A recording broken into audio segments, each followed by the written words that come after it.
Assalamualaikum warahmatullahi wabarakatuh. Alhamdulillahi rabbil alamin, wassalatu wassalamu ala asyrafil mursalin wa ala alihi wa sahbihi wa barik wa sallim.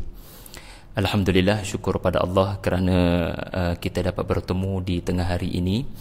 Dan saya mahu berkongsi dengan saudara-saudari semua daripada Pejabat Tadabbur Center yang masih lagi sederhana, Alhamdulillah, mengenai Al-Imam Fakhruddin Ar-Razi. Saya bukan orang yang layak untuk berbicara mengenai tokoh ini, dan saya bukan orang yang layak untuk berbicara mengenai tafsirnya, iaitulah Mafatih Al-Ghaib. Terbalik pula video ni, Mafatih Al-Ghaib, kerana ramai guru-guru saya yang ada di UKM, yang tidak berada di UKM, yang lebih layak untuk berbicara tentang tokoh ini dan keunikan Tafsirul Kabir ataupun Mafatih Al-Ghaib. Cumanya saya bercakap khusus kepada tuan-tuan puan-puan yang mungkin tidak pernah berkenalan dengan tafsir ini.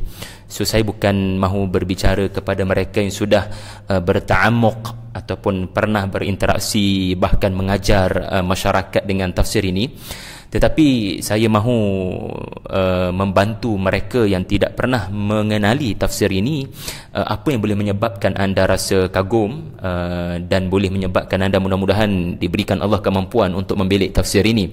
Kerana tafsir ini setakat saya amati belum diterjemahkan, masih dalam bahasa Arab, belum diusik dalam bahasa Melayu, dan dikatakan ada usaha untuk terjemahkan ke dalam bahasa Inggeris oleh pihak Bayyinah TV di Dallas, US. Alhamdulillah, semoga Allah mempermudahkan urusan mereka menterjemahkan ke dalam bahasa Inggeris supaya manfaat yang ditinggalkan oleh Al-Imam Fakhruddin Ar-Razi yang wafat pada 1209 Masihi ini dapat dimanfaatkan oleh masyarakat Melayu di Malaysia, khususnya yang mungkin tidak pernah membelik atau berkenalan dengan tafsir ini, kerana tafsir yang mungkin lebih dekat di Nusantara ini adalah tafsir Al-Azhar, sedangkan Hamka sendiri rahimahullah banyak juga yang memetik dan mengambil daripada At-Tafsirul Kabir ini dalam penghujahan beliau dalam tafsir Al-Azhar. Dan banyak lagi lah tafsir yang mungkin lebih dekat dengan kita di Nusantara ini, seperti tafsir Ibnu Kathir sendiri, iaitu salah satu tafsir bil ma'thur yang bagus untuk kita telaah, dan tafsir-tafsir yang lain yang popular di Malaysia ini, seperti tafsir Al-Maraghi yang sudah diterjemahkan oleh pihak DBP, dan juga banyak daripada Indonesia yang sudah menterjemahkan tafsir-tafsir dalam bahasa Arab seperti Fi Zilalil Quran. Tapi duka citanya At-Tafsirul Kabir yang dihasilkan 22 jilid seingat saya, sebenarnya Al-Imam Ar-Razi dokumennya ditemui 12 jilid, tetapi hari ini telah dipermudahkan 22 jilid itu menjadi 12 jilid. Wallahualam, saya pun dah tak ingat dia punya kuantiti yang saya beli itu.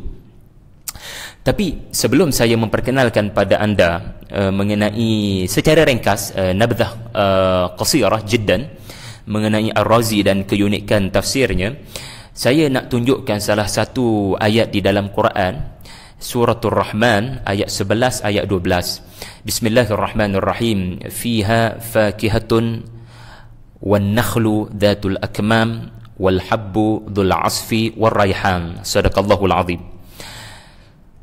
Yang bermakna lebih kurang terjemahannya, di dalamnya, yakni di atas muka bumi Allah, adanya buah-buahan dan pepohon tamar yang mempunyai dedaunan kelopak mayang, dan biji-bijian yang mempunyai dedaunan dan berbau wangi. Ini lebih kurang ayat 11 ayat 12 Suratul Rahman. Fiha fakihatun wan nakhlu dhatul akmam wal habbu dhul asfi war rayhan fabi ayyi ala'i rabbikuma tukadziban. Okey. Kalau kita sekadar melihat terjemahan, lalu kita dapat faham bahawasanya Allah Ta'ala nak wayak pada kita, atas muka bumi Allah ini ada pohon-pohon yang berbuah dan ada pohon-pohon yang tidak menghasilkan buah. Ada pepohon yang berakar tunjang, ada pepohonan yang berakar serabut. Ini antara mesej daripada ayat 11 dan ayat 12. Tetapi perhatikan bagaimana Ar-Razi menyentuh dan menyinggung ayat ini, sehingga 2 ayat, kekadang mencecah 2-3 muka surat oleh beliau. Ar-Razi menyebut, pertama dia panggil mas'alatul ula, masalah pertama, isu pertama yang disentuh oleh beliau adalah mengapa Allah sebut fakihah dulu baru an-nakhal. Kenapa Allah sebut buah-buahan terlebih dahulu and then Allah menyebut pohon tamar? Sehingga kepada isu takdim takhir, kenapa buah-buahan didahulukan dan pokok tamar dikemudiankan, itu pun menjadi perhatian oleh Ar-Razi. Dipanggil lataif, kehalusan bahasa Quran.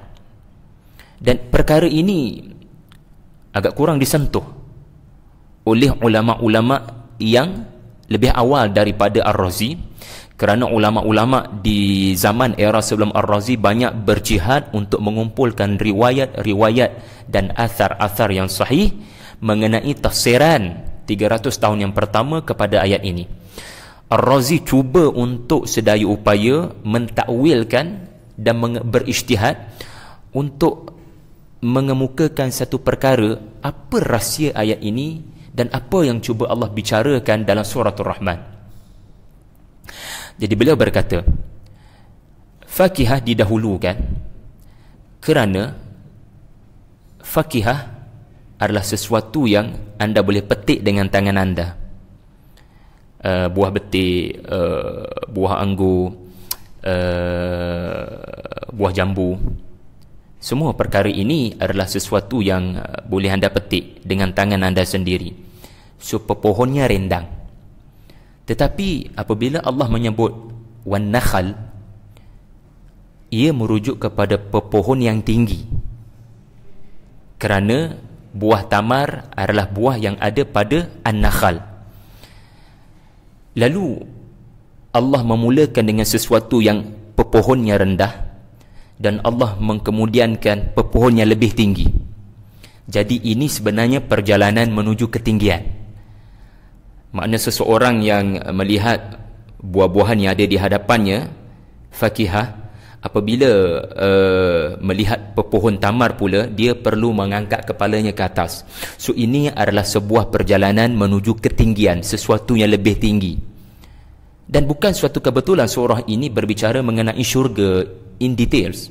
Subhanallah, karena syurga itu tempatnya tinggi, kita berada di tempat yang rendah, ad-dunya namanya, dan kita perlu bermusafir untuk menuju ke tempat yang lebih tinggi. Allahu Akbar. Sebab itu perkataan An-Nakhal berulang ketika Allah menggambarkan syurga dalam penghujung surah Ar-Rahman. Kemudian al-mas'alatu ats-tsaniyah, Ar-Razi menyentuh. Saya tak ingatlah masalah tu nombor berapa, cuma saya tunjukkan macam mana Ar-Razi menghuraikan. Kenapa fakihah disebut buah-buahan, tetapi an-nakhal adalah pohon kepada buah, bukan buah. An-nakhal pohon tamar. Allah tidak sebut fiha fakihatun wat-tamaru. Allah tidak sebut fiha fakihatun war-ratabu. Allah tidak menyebut fiha fakihatun macam dalam surah Maryam rutaban war-ratabu. Tetapi Allah menyebut pohon, sedangkan perkataan sebelumnya buah. Kenapa tidak disamaratakan sahaja bila Allah sebut fakihah, contohnya buah tamar? Lalu jadilah ayat itu fiha fakihatun wat-tamaru dhatul akmam, ataupun fiha fakihatun war-ratabu dhatul akmam. Ini rahsia yang cuba dibongkarkan dengan akal berra'yi. Ini disebut oleh Syekh Salah Abdul Fattah Al-Khalidi dalam Ta'rifud Darisin. Dia menggolongkan tafsir ini, walaupun segelintir ulama tidak menerima tafsir Ar-Razi, tak mengapa, tetapi beliau mengkategorikan ia sebagai at-tafsir bil-ra'yi al-mahmud, antara tafsir bil-ra'yi yang bagus, tetapi perlu kepada kita top up sikit dengan tafsir bil-ma'thur supaya perjalanan kita sejahtera. Okey, jawab soalan yang kedua tadi. Kerana bila kita berada di atas muka bumi Allah, kita boleh menikmati macam-macam jenis buah-buahan, fakihah, macam-macam jenis buah-buahan, tetapi tidak semua pohon yang menghasilkan sesuatu buah boleh memberi manfaat. Tidak sesuatu pohon yang menghasilkan sesuatu buah boleh memberi manfaat. Yang memberi manfaat mungkin buah itu saja. Pohon itu tidak, belum tentu. Mungkin kerana berduri, mungkin kerana wallahu a'lam. Tetapi tamar, Allah Ta'ala mahu menunjukkan bukan sekadar buah tamar, tetapi batangnya bermanfaat, akmamnya bermanfaat, daunnya bermanfaat, kelopak mayangnya bermanfaat. Segala daripada atas ke bawah kepada pohon tamar semuanya memberikan manfaat kepada manusia. Ini menunjukkan Allah memulakan ayat 11 ini dengan sesuatu yang memberikan manfaat, kemudian dibawa kita pergi kepada sesuatu yang lebih banyak manfaat, daripada sedikit manfaat kepada lebih banyak manfaat. Inilah perjalanan seorang mukmin di atas muka bumi Allah. Dia perlu bermula daripada seseorang yang boleh memberi sedikit kebaikan dan kemudiannya menggandakan kebaikannya kepada orang lain. Bahkan Rasulullah memperumpamakan mukmin ini seperti sebatang pohon tamar, segala-galanya kebaikan, daunnya, akarnya, daunnya, buahnya. Subhanallah. Ini ciri orang ke syurga, orang yang memberikan kebaikan yang banyak kepada orang lain. Anda boleh membuat pilihan sama ada nak beri kebaikan sedikit, iaitu daripada buah saja, atau daripada atas ke bawah batang tubuh itu adalah kebaikan. Subhanallah. Yang ketiga, saya sebut 3 saja daripada banyak yang dibahaskan oleh Ar-Razi. Kenapa Allah nakirahkan fakihah sedangkan an-nakhal ma'rifah? Sehingga ke situ dibahas oleh Ar-Razi. Kenapa fakihah itu bersifat nakirah? Maknanya di atas bumi ada buah-buahan. Buah apa? Macam-macam buah-buahan. Just apa yang kamu boleh tengok di Malaysia, itu buah-buahan kamu. Kalau kamu duduk di tanah Arab, itu buah-buahan kamu. Kalau kamu duduk di Eropah, itu buah-buahan kamu. Bukankah setiap negara ada macam-macam jenis buah-buahan? Ada buah-buahan yang hanya muncul pada musim sejuk, ada buah-buahan yang muncul pada musim panas. Tetapi kamu tak boleh kata di muka bumi kamu tak ada buah-buahan. Kita mengenali durian. Orang Arab mungkin tidak mengenali durian. Kita tidak mengenali tamar. Kita hanya mengenali durian. Tetapi Allah Ta'ala nak raya, fakihah dinakirahkan bermakna kamu boleh nampak depan mata kamu sekarang pelbagai jenis buah-buahan. Tidak ada bumi yang tidak memberikan kepada ahlinya buah-buahan. Tetapi an-nakhal Allah buat makrifah, maknanya pohon tamar itu. Maknanya anda tak boleh jumpa pohon tamar di negara anda. Pohon tamar ini adalah suatu tempat yang khusus. Adanya pohon tamar ini bukan di semua tempat. Kita boleh katakan ia mungkin ada di tanah Arab sahaja. Lalu anda perlu mencari pohon tamar ini untuk menghargai keindahannya. Lalu Allah Subhanahu wa Ta'ala memulakan dengan perkara yang anda boleh nampak kepada perkara yang anda tidak boleh nampak. Ini rahsia dikemudiankan dan didahulukan fakihah, nakirah, dan dikemudiankan ma'rifah. Maknanya Allah mula dengan benda kamu nampak, iaitu buah-buahan yang macam-macam. Jangan beri alasan kamu tidak nampak apa jua buah-buahan. Kepada perkara yang anda tidak boleh nampak, anda perlu bermusafir, naik kapal terbang untuk mendekati pohon tamar kerana mungkin ia berada di tanah Arab. Maka inilah sebabnya Allah jadikan ia ma'rifah. Lalu ini menunjukkan seseorang itu sedang berjalan untuk melihat perkara yang dinampak kepada perkara yang tidak nampak. Bukankah ini suratul Rahman? Suratul Rahman bermula dengan alam yang anda nampak, iaitulah wa yabqa wajhu rabbika dzil jalali wal ikram. Nama Allah yang pertama dzul jalal wal ikram menunjukkan bahagian yang anda nampak. Tetapi bahagian kedua suratul Rahman adalah tabarakasmu rabbika dzul jalali wal ikram, iaitulah dzul jalali wal ikram yang kedua muncul menunjukkan bahagian kedua, bahagian metafizik selepas bahagian fizik. Subhanallah. Hanya dengan isu ini dikupas mendalam oleh Ar-Razi, seseorang boleh tercengang dengan apa yang digambarkan daripada Al-Quran. Jadi tuan-tuan, lautan ilmu daripada kitab Allah. Baiklah, saya kembali kepada topik yang saya mahu kongsikan. Pertama sekali mengenai sesuatu yang boleh kita pelajari daripada sirah Al-Imam Ar-Razi, berdasarkan cerita yang telah disebut oleh Syekh Salah Abdul Fattah Al-Khalidi dalam Ta'rifud Darisin. Kerana Syekh Salah ini, kita ni kalau nak tahu pasal ulama tafsir, kita boleh Google je. Tetapi bila kita baca daripada kitab ini, dia adalah suatu penelitian yang telah dilakukan oleh Syekh Salah daripada banyak artikel, daripada banyak tesis, daripada banyak kitab yang sudah menerangkan tentang ulama tertentu. Jadi ia adalah suatu bentuk persembahan maklumat daripada Syekh Salah mengenai Ar-Razi yang sudah disaring dan ditapis, yang sudah ditahqiq. Jadi kita nak kenali tokoh ni, jangan duk Google je, kita kena belik kitab yang kita rasa layak untuk berbicara tentang tokoh tersebut, supaya maklumat yang sampai kepada kita adalah maklumat yang betul. Ya. Saya nak simpulkan mudahnya beginilah, sebab kita tak boleh nak detailkan. Pertama kerana masa, dan kedua saya bukan orang yang layak, dan yang lebih layak adalah guru-guru saya di UKM dan rakan-rakan saya sendiri yang mengajar tafsir Ar-Razi. Ar-Razi bukan sekadar mufassir. Ar-Razi bukan sekadar seorang mufassir. Beliau terkenal sebagai ahli falsafah, ahli bahasa, ahli fiqh. Dan yang lebih menakjubkan, mufassir ini terkenal dalam bidang matematik, fizik, kimia dan astronomi. Allahu Akbar. Apabila seseorang itu kita boleh katakan mempunyai 2-3 PhD selain daripada PhD dalam bidang pengajian Quran, dia juga mempunyai PhD daripada Jabatan Sains. Anda cuba bayangkan apa yang bakal dia tulis mengenai sesuatu ayat.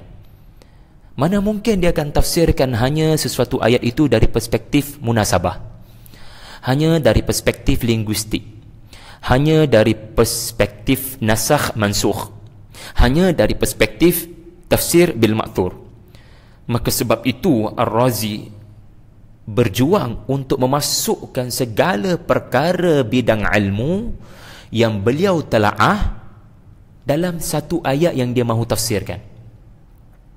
Sebab itu jangan pelik, Suratul Fatihah beliau tafsirkan satu jilid daripada 12 jilid, ataupun saya tak ingatlah 22 ataupun 12 jilid.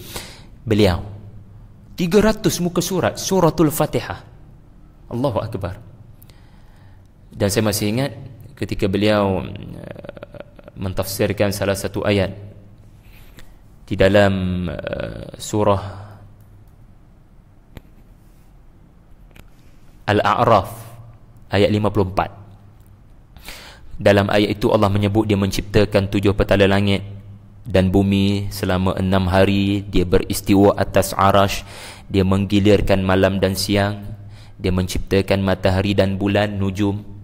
Tahukah anda, Al-Imam Ar-Razi telah membahaskan satu ayat ini kepada 11 isu sehingga mencecah 30 muka surat.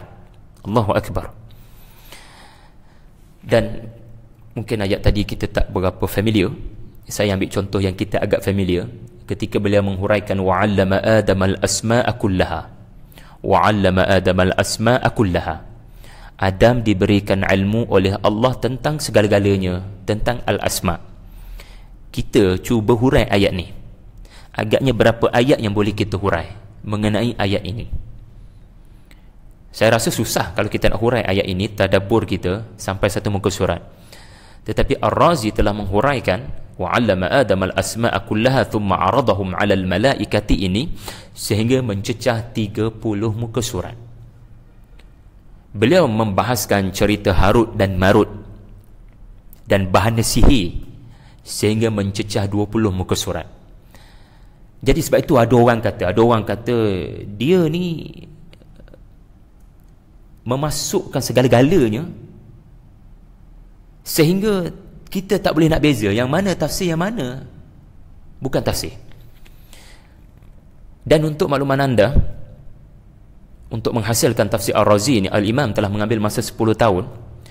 Dan kita tak payah pelik dengan kecemerlangan beliau menghuraikan suatu nas dari pelbagai masalah dan dari pelbagai perspektif, kerana beliau mula menulis tafsir ini pada umur 50 tahun, iaitu pada usia beliau paling matang, selepas beliau berguru dengan ayahnya sendiri. Dan berapa ramai para ulama yang beliau bermusafir di pelbagai lokasi, daripada Iran pada hari ini, pada waktu ini, sehinggalah kepada Bukhara, Uzbekistan pada hari ini, sampailah kepada Baghdad, sampailah kepada Dimashq. Maka ini antara kehebatan Al-Imam Ar-Razi. Kita boleh katakan dia multidisciplinary. Dan satu perkara yang menarik lagi mengenai Al-Imam Ar-Razi adalah beliau bila menulis tafsir, beliau tidak sekadar mahu menakalkan balik apa yang telah orang lain kupas, kerana beliau mempercayai usaha itu telah dirintis oleh ulama-ulama sebelumnya, bahkan dirujukinya seperti Al-Imam At-Tabari rahimahullah. Jadi beliau cuba nak bawa satu pendekatan di mana Allah kurniakan kita akal. Dengan akal kita boleh melihat sesuatu ayat dengan lebih mendalam. Syaratnya seseorang itu mesti melepasi prasyarat sebagai seorang mufassir seperti beliau sendiri, yang faqih dalam bidang bahasa dan sastra, yang tahu usulul Quran, ulumul Quran dan segala selok-belok yang membabitkan bahasa Arab. Lalu beliau memberikan suatu sentuhan baru di dalam tafsirnya, iaitulah beliau sedaya upaya untuk menyentuh sisi yang tidak pernah disentuh oleh ulama-ulama sebelumnya, iaitulah memaksimumkan penggunaan akal, bukan hawa nafsu. Ar-ra'yi bukan hawa nafsu. Yang ditegah oleh Nabi, ar-ra'yu hawa nafsu, tetapi berdasarkan ilmu yang dikurniakan Allah, berdasarkan tadabbur. Kita boleh katakan tadabbur. Dan apa yang saya nak sebutkan tadi adalah Al-Imam Ar-Razi berusaha untuk setiap ayat-ayat yang beliau tafsirkan menjawab isu semasa yang berlaku pada waktu beliau hidup. Seperti contohnya ajaran sesat akidah yang dibawa oleh puak-puak Mu'tazilah dan puak-puak Karamiyah. Bahkan dikatakan Al-Imam Ar-Razi ini, wallahu alam, beliau dibunuh oleh puak-puak Karamiyah ini kerana lantangnya Al-Imam menjawab segala tohmahan, tuduhan puak-puak ajaran sesat ini kepada nas-nas Quran. Puak-puak yang mentajisimkan Allah Azza wa Jalla. Lalu beliau dibunuh, diletakkan racun di dalam air minumannya, wallahu alam. Jadi saya tak boleh bayang kalau Ar-Razi itu masih hidup sekarang, sudah pasti tidak ada faham liberal, bahkan orientalis boleh diberikan peluang selesa untuk menyerang Quran kerana adanya Al-Imam Ar-Razi. Tapi kita tiada Al-Imam Ar-Razi sekarang, tetapi kita percaya para ulama begitu ramai untuk saling lengkap melengkapi menjawab segala pertuduhan tentang Al-Quran. Tapi dahulu pada 1149 hingga 1209 Masihi, individu yang bertanggungjawab mengambil usaha untuk menjawab segala tuduhan. Dan satu perkara yang kita pelajari daripada Al-Imam Ar-Razi adalah sikap beliau yang setia dengan manhaj akademik, manhaj ilmiah, iaitulah bila dia nak jawab sesuatu isu, Al-Imam Ar-Razi ni dia akan petik full teks tafsir Mu'tazilah contohnya, masuk dalam tafsirnya, and then dia rad, and then dia i'tiraf. Dia bukan jenis segelintir kita yang bila tak puas hati pada musuh, kita hanya petik-petik tertentu sahaja kenyataannya, lalu kita bantai dalam WhatsApp group kita. Sedangkan pendekatan Al-Imam Ar-Razi adalah diambil full terjemahan tafsiran sesuatu ayat dalam tafsir Mu'tazilah contohnya, dia nakal masuk ke dalam kitab tafsirnya, and then dia jawab. Ini sikap seorang yang setia untuk mencari kebenaran walaupun daripada musuh, dan menjawab pada bahagian yang sengaja direka untuk kepentingan puak mereka. Lalu di sini Ar-Razi jawab. Sebab tu setengah orang bila tak baca tafsir Ar-Razi sampai habis, mereka akan berkata Ar-Razi membawa hujah-hujah i'tizal, hujah-hujah Mu'tazilah, hujah-hujah yang berbahaya. Sedangkan pertama, dia hanya jawab perkara yang perlu. Yang kedua, dia sudah jawab di dalam surah yang lain, lalu dia tidak ulang jawapan yang sama di dalam jilid ataupun surah tertentu yang sedang beliau kupas. Dan beliau tidak memerlukan huraian yang panjang untuk menjawab sesuatu pertuduhan daripada puak-puak ajaran sesat. Cukup dengan maqalla wa dalla, dengan jawapan yang ringkas tetapi bernas. Dan mari saya kongsikan dengan anda salah satu kelebihan lagi mengenai At-Tafsirul Kabir adalah sebagaimana pernah saya kupas sebelum ini mengenai Nazmud Durar, iaitu tafsir Al-Imam Al-Biqai. Tafsir Ar-Razi meneruskan kecemerlangan ilmu nazab ataupun ilmu tentang kenapa kalimah ini dipilih dan bukan kalimah lain yang sama lebih kurang maknanya. Kenapa ayat ini muncul selepas ayat ini ya? Kenapa kalimah ini muncul dahulu selepas kalimah ini ya? Kenapa surah ini muncul selepas surah ini ya? Apa munasabahnya? Apa kaitannya? So ini satu lagi perkara yang menonjol pada At-Tafsirul Kabir, disifatkan salah satu lagi tafsir yang mengangkat dan memartabatkan ilmu munasabah Al-Quran, iaitu hikmah ayat ini selepas ayat ini dan hikmah surah ini selepas surah ini.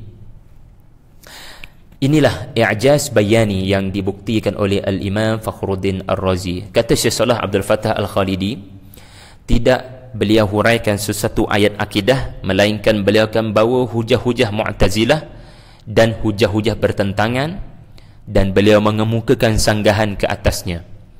Tidak akan beliau huraikan sesuatu ayat fiqh, melainkan beliau akan bawa masuk penghujahan setiap madhab, dan beliau akan tarjih atau mendokong mazhab Asy-Syafi'i yang ditaklidnya dengan kejelasan dalil. Maka boleh dikatakan tafsirnya adalah ensiklopedia ilmu kalam dan ilmu sains yang berpaksikan Al-Quran. Ini kata Syekh Salah Abdul Fattah Al-Khalidi dalam Ta'rif Ad-Darisin. Dan satu lagi perkara yang disebut oleh Syekh Salah adalah beliau berkata, sekiranya tafsir At-Tabari adalah ensiklopedia tafsir bil ma'thur, maka Ar-Razi pula adalah ensiklopedia tafsir bil ra'i. Macam mana sesuatu nas apabila ditadabburkan, apa jadi kepada kefahaman, perasaan dan penghayatan. Allahu Akbar. Tapi cabarannya dalam bahasa Arab lah tuan-tuan. Inilah cabaran saya dan cabaran kita semua untuk memahami kalimah-kalimah Al-Imam ketika menghuraikan sesuatu nas. Baki lagi ada satu isu, benarkah Al-Imam Ar-Razi tidak menyempurnakan tafsirnya? Dikatakan beliau tidak mampu menyempurnakan tafsirnya sampai surah An-Nas.